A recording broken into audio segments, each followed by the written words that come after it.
anak-anak, apa kabarnya kalian? Semoga kalian selalu sehat dan tetap semangat ya. Nah, pada video kali ini kita bertemu lagi bersama Ibu Tia. Pada hari ini Ibu akan memaparkan materi mengenai tema 8, subtema 3, mata pelajaran IPS, Bahasa Indonesia, dan PPKN. Namun sebelumnya Ibu mau mengingatkan untuk tetap menjaga kesehatan kalian dengan mencuci tangan selalu sebelum memulai aktivitas. Kemudian ketika keluar rumah memakai masker, menjauhi kerumunan dan mengurangi mobilitas serta menjaga jarak ya. Nah, tapi sebelum kita memulai pembelajaran, lebih baiknya kita juga harus berdoa terlebih dahulu ya. Berdoa, kita mulai. Selesai. Yuk, langsung saja kita simak materinya. Nah, seperti yang tadi Ibu jelaskan, Ibu akan memaparkan beberapa materi di dalam tema 8, subtema 3 mengenai materi ilmu pengetahuan sosial, ada tanam paksa dan bagaimana perlawanan rakyat Indonesia terhadap penjajah, kemudian ada bahasa Indonesia mengenai iklan, dan PPKN mengenai persatuan dan kesatuan. Langsung saja yuk kita simak materi pertama, yaitu ilmu pengetahuan sosial. Nah, di sini Ibu akan menjelaskan mengenai tanam paksa. Nah, tanam paksa itu bisa disebut juga dengan kultur stel-sel atau sistem kultivasi, di mana tanam paksa ini pada zaman penjajahan dahulu itu didirikan oleh Gubernur Jenderal Johannes van den Bosch pada tahun 1830. Nah, di sini masyarakat Indonesia itu diwajibkan untuk menanam tanaman ekspor, tapi tanamannya itu hanya ada beberapa saja yang diharuskan untuk ditanam. Nah, yang pertama itu kopi, kemudian teh, kemudian tebu dan tarum atau nila. Nah, selanjutnya di sini Ibu akan menjelaskan mengenai sistem tanam paksa. Pada awalnya pemerintahan Belanda itu mempunyai aturan pada sistem tanam paksa itu seperti berikut. Yang pertama itu masyarakat atau warga Indonesia itu memberikan 20% lahannya untuk ditanami 4 tanaman tersebut. Yang pertama teh, kopi, nila, dan yang terakhir tebu. Kemudian yang kedua, aturan yang kedua pada sistem tanam paksa itu hasil tanaman itu akan dijual kepada pemerintah kolonial dengan harga yang sudah ditentukan. Kemudian yang terakhir itu penduduk desa yang tidak memiliki lahan, yaitu diharuskan bekerja selama 75 hari dalam 1 tahun pada tanah yang 20% yang dijadikan tanah tanaman yang untuk diekspor tersebut. Nah, tadi kan Ibu sudah menjelaskan mengenai sistem tanam paksa, tetapi Belanda itu mengingkari janji-janji yang sudah dibuatnya. Nah, yang pertama itu janji yang diingkari, tadi kan Ibu sudah mengatakan lahan dari masyarakat Indonesia itu yang ditanami tanaman ekspor itu 20% saja. Tetapi Belanda itu menggunakan seluruh tanah dari masyarakat Indonesia itu untuk menanami tanaman ekspor.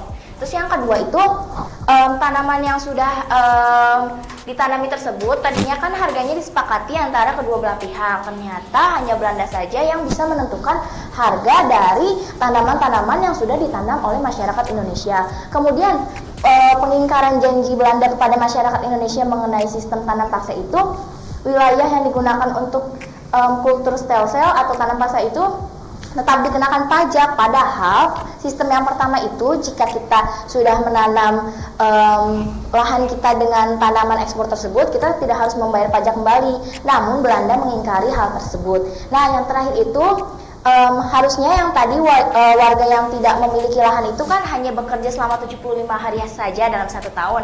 Namun di sini Belanda itu membuat mereka bekerja selama 1 tahun full tanpa ada kesesuaian dengan kesepakatan sebelumnya. Nah, Ibu di sini juga mempunyai aturan awal saat sistem kultur stel-sel ini dilaksanakan pada mulanya sebelum Belanda mengingkarinya. Nah, aturan yang dibuat pada pertama kali itu kesepakatan antara pemerintah Belanda dan warga Indonesia itu seperti ini ya. Yang pertama itu tadi yang seperti Ibu katakan, Belanda itu hanya menuntut 20% lahan dari masyarakat Indonesia untuk ditanami tanaman ekspor. Kemudian yang kedua itu pembebasan tanah itu yang tadi ketika kita sudah menanami 20%-nya itu kita tidak usah membayar pajak, namun diingkari oleh Belanda. Kemudian aturan yang ketiga, waktu untuk mengerjakan tanaman pada tanah pertanian itu tidak boleh melebihi waktu tanam padi atau kurang lebih 3 bulan. Namun Belanda itu mengingkari hal tersebut. Kemudian yang keempat itu kelebihan hasil produksi pertanian dari ketentuan akan dikembalikan kepada rakyat. Namun pada kenyataannya tidak dikembalikan kepada masyarakat Indonesia. Kemudian kerusakan atau kerugian sebagai akibat gagal panen yang bukan karena kesalahan petani seperti bencana alam dan terserang hama akan ditanggung pemerintahan Belanda, tapi nyatanya tidak. Kemudian terakhir itu penyerahan teknik pelaksanaan aturan tanam paksa itu kepada kepala desa. Kemudian karena hal-hal tersebut, kecurangan tersebut, akhirnya masyarakat Indonesia di berbagai negara itu melakukan pemberontakan. Nah, di sini Ibu mempunyai beberapa pemberontakan yang dilakukan oleh masyarakat Indonesia di berbagai daerah ya. Yang pertama itu ada perlawanan rakyat Maluku pada tahun 1817. Nah, ini dikarenakan Belanda itu mengingkari tanam paksa yang awal Ibu sudah jelaskan. Mereka itu mengingkari perjanjian-perjanjian yang sudah disepakati sebelumnya bersama pemerintahan di Indonesia. Kemudian yang itu perang Padri. Pada saat itu ada perang saudara antara umat beragama Islam. Kemudian Belanda itu ikut campur di dalamnya, namun masyarakat Indonesia yang berperang saudara itu akhirnya menyerang Belanda karena Belanda itu ikut campur. Kemudian perang Diponegoro, pemerintah Belanda itu terlalu ikut campur kepada pemerintahan Diponegoro, akhirnya masyarakat di sana menyerang Belanda, seperti itu garis besarnya. Nah, ini itu terjadi karena tadi pengingkaran janji oleh Belanda kepada masyarakat Indonesia. Jika Belanda tidak mengingkari janji-janjinya dan tidak ikut campur terhadap urusan pemerintahan maupun menjalankan perjanjiannya dengan baik, tidak akan mungkin terjadi perang-perang seperti ini. Namun karena ada kecurangan, maka dari itu di berbagai daerah membuat perlawanan kepada pemerintahan Belanda. Nah, selanjutnya Ibu akan menjelaskan materi yang akan kita bahas mengenai bahasa Indonesia. Coba kita lihat, ini adalah apa? Coba, apakah kalian pernah melihatnya di TV maupun di jalan-jalan, di depan toko? Pasti kalian pernah melihat ya. Nah, ini itu merupakan iklan.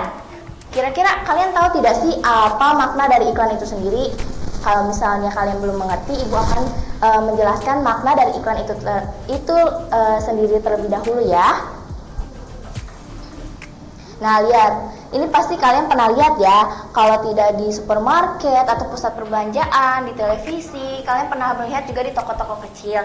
Ini itu namanya iklan. Iklan itu adalah berita atau pesan yang disampaikan kepada masyarakat atau orang-orang yang melihat iklan tersebut agar mereka yang melihatnya itu dapat tertarik dengan produk atau jasa atau sesuatu yang ditawarkan dalam iklan kepada masyarakat tersebut atau kepada kita yang melihatnya. Nah, untuk membuat masyarakat atau orang yang melihatnya itu tertarik, iklan itu harus dibuat semenarik mungkin seperti ini ya, warna-warni, terus ada keterangan-keterangannya seperti itu ya. Kemudian selanjutnya Ibu akan menjelaskan kira-kira di dalam iklan ini apa saja sih isinya. Tadi kan kita sudah mengetahui apa makna iklan. Iklan itu adalah sebuah berita atau pesan di mana dalam hal tersebut kita diajak untuk membeli atau memesan jasa atau menggunakan jasa yang ada pada iklan tersebut. Nah, sekarang kita lebih dalam lagi mengenali apa saja isi dalam teks iklan atau iklan-iklan yang ada di dalam media televisi maupun radio dan lain-lainnya.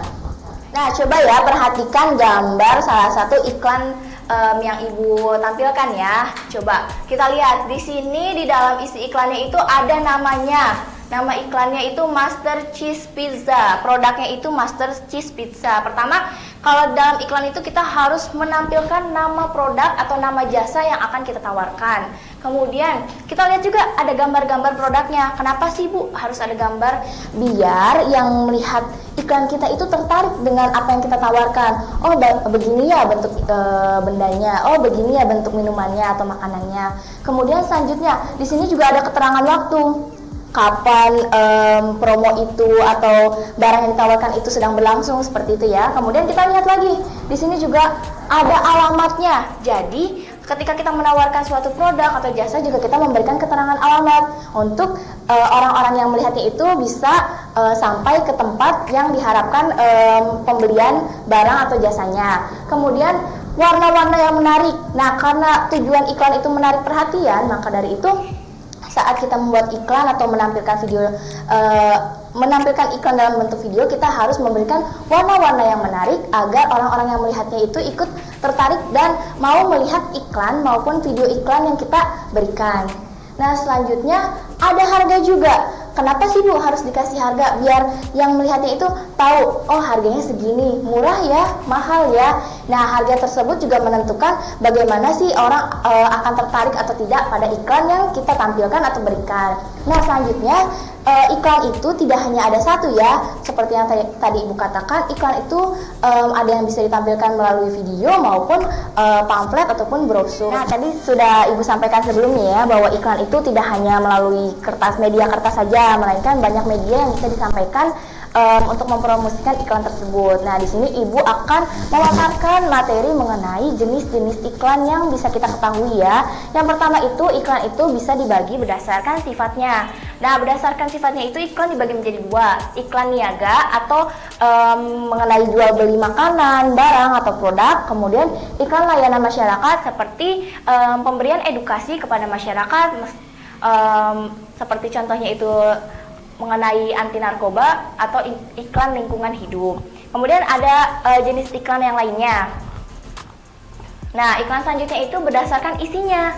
Yang berdasarkan isinya itu terbagi menjadi tiga. Yang pertama itu iklan pengumuman. Di dalamnya itu mengenai suatu pengumuman-pengumuman tertentu yang ditujukan kepada masyarakat atau golongan tertentu. Kemudian ada iklan penerangan atau memberikan penerangan tentang suatu hal. Jadi penjelasan seperti itu. Contohnya kayak menjelaskan mengenai lingkungan hidup dan lain-lain. Kemudian yang terakhir itu iklan reklame. Iklan reklame itu iklan yang mempromosikan barang atau makanan seperti gambar sini ya. Itu mempromosikan barang atau sebuah aplikasi belanja. Kemudian ada satu jenis iklan lagi. Iklan yang terakhir itu berdasarkan medianya. Nah, iklan itu berdasarkan medianya itu bisa melalui radio, kita secara audio mendengarkan apa yang dipromosikan oleh penyiar, kemudian dari televisi berdasarkan video yang kita lihat, kemudian ada iklan perusahaan, dari perusahaan-perusahaan itu menampilkan dari video maupun pamflet, kemudian yang terakhir ada iklan layanan masyarakat seperti bijak memilih makanan, hidup sehat, kemudian melestarikan lingkungan dengan baik. Nah, selanjutnya kita akan belajar mengenai PPKN. Nah, kita sudah sampai di materi terakhir nih. Ibu harap kalian masih tetap menyimak video ini dengan baik ya. Pada materi PPKN, Ibu akan menjelaskan mengenai wujud perilaku hidup rukun sebagai warga negara atau di masyarakat. Kemudian yang kedua itu menjelaskan manfaat hidup rukun dalam keluarga, dan yang terakhir itu menjelaskan makna penting dalam persatuan dan kesatuan bangsa. Yuk kita langsung saja simak materi yang pertama. Nah, materi yang pertama itu pentingnya hidup rukun dalam berbangsa atau bermasyarakat. Nah, kira-kira Ibu mau bertanya terlebih dahulu, apakah menurut kalian hidup rukun itu penting atau tidak? Coba kalian pikirkan terlebih dahulu. Nah, hidup rukun itu penting ya, karena saat kita hidup rukun dengan tetangga, maka hidup kita nyaman, damai, tentram, kemudian menguatkan rasa solidaritas atau persaudaraan antara tetangga maupun kita dengan orang lain, seperti itu ya. Meskipun berbeda-beda antara teman maupun tetangga ataupun warga lainnya, kita juga harus saling menghargai agar hidup kita tetap tentram. Kemudian selanjutnya, untuk contoh dari hidup rukun dalam bermasyarakat ini, Ibu mempunyai dua gambar contoh dalam hidup rukun bermasyarakat. Nah, ini ada dua kegiatan gotong royong di masyarakat. Nah, bisa kita lihat ya, jika kita hidup rukun, maka semua kegiatan yang ada di lingkungan itu bisa berjalan lebih ringan karena adanya bantuan satu sama lain antar warganya. Seperti itu ya. Nih, contoh manfaat dari hidup rukun saat bermasyarakat. Kemudian Ibu selanjutnya akan menjelaskan mengenai hidup rukun di dalam keluarga. Nah, di dalam keluarga ini apa sih manfaatnya kira-kira? Jika tadi di masyarakat itu bisa meringankan pekerjaan yang banyak menjadi lebih singkat dan lebih cepat. Nah, kalau di keluarga itu kira-kira hidup rukun itu fungsinya buat apa ya? Nah, yang pertama itu agar anggota keluarga itu semakin kuat. satu sama lain. Kemudian yang kedua itu meningkatkan rasa silih asa, asi, dan asu. Dan yang terakhir itu mempererat tali persaudaraan dalam keluarga. Dan yang terakhir itu menciptakan suasana kedamaian dan ketentraman, sehingga kita dapat hidup nyaman di dalam keluarga itu. Jika kita tidak hidup rukun kan pastinya kita tidak nyaman. Sering terjadi pertengkaran di dalam keluarga antara kakak dan adik, ibu dan ayah. Pastinya kan tentunya tidak nyaman, kemudian membuat hati kita menjadi sedih kan. Maka dari itu kita harus hidup rukun di dalam berkeluarga maupun bermasyarakat. Kemudian yang terakhir, saat bermasyarakat sudah, saat berkeluarga sudah, kemudian yang terakhir ibu akan menjelaskan makna dari persatuan dan kesatuan saat berbangsa. Ini cakupannya lebih luas lagi ya dalam masyarakat Indonesia. Nah, maknanya itu saat kita melakukan persatuan dan kesatuan berbangsa itu, yaitu yang pertama dibagi menjadi 3 ya. Yang pertama itu selalu menjalin rasa kepercayaan, kebersamaan, dan saling melengkapi antara bangsa demi menjaga rasa persatuan dan kesatuan bangsa. Nah, ketika kita menjalin rasa kepercayaan itu, makanya nanti kita itu tidak akan saling bertengkar atau bermusuhan antara warga seperti itu ya. Tercipta juga ketentraman, kemudian rasa kenyamanan antara berbangsa dan bernegara. Kemudian yang kedua itu